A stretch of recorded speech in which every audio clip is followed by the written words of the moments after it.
Mainit na sinalubong ng kanyang hometown ng bagong koronang Mrs. Universe Philippines 2026 na si Fatima Figueroa Alvarez sa kanyang homecoming nitong August 3. Kinilala si Alvarez ng pamahalaang bayan ng Santo Tomas sa pamamagitan ng Resolution number 164 Series of 2026. Isang resolution of commendation bilang pagkilala sa kanyang tagumpay matapos makuha ang corona noong June 29, 2026. Present sa pagbibigay ng parangal ang lahat ng miyembro ng Sangguniang Bayan. A resolution granting a meritorious commendation to Mrs. Fatima Figueroa Alvarez for being crowned Mrs. Universe Philippines 2026 during the coronation night held on June 28, 2026 at the Manila Hotel, 10, Manila, and for bringing honor and pride to the municipality of Santo Tomas, Pampanga. Ayon kay Vice Mayor Gloria Ninang Ronquillo, ipinagmamalaki ng buong bayan ang karangalang iniuwi ni Alvarez bilang isang Tomasian.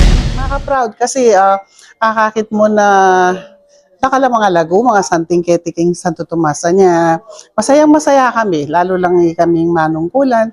Lalo man ning kaburihan ng project na ibiyanan ng kayakat namong Mrs. Universe, makasuporta kami kay Sangguniang Bayan. Sinabi naman ni Mayor John Sambo na kumpiyansa siyang maipapakita ni Alvarez ang husay ng mga Kapampangan sa international stage.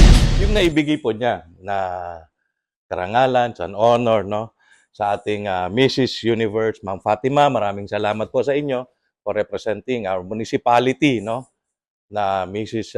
Universe. Sabi nga, ito yung mga bagay na money can't buy. No? So talagang malaking karangalan at inspirasyon pa sa ating mga kapwa Tomasians. A big good luck and God bless at naniniwala ako na there's a will, there's a way, no? At malaking karangalan na you will represent our province and our municipality and of course our country na. So again, congratulations and good luck. Nagpasalamat si Alvarez sa mainit na pagtanggap at suportang ipinakita ng kanyang hometown. Siyempre po sobrang saya ko at ikuwakining commendation from my kabalen keniking sa Tomas.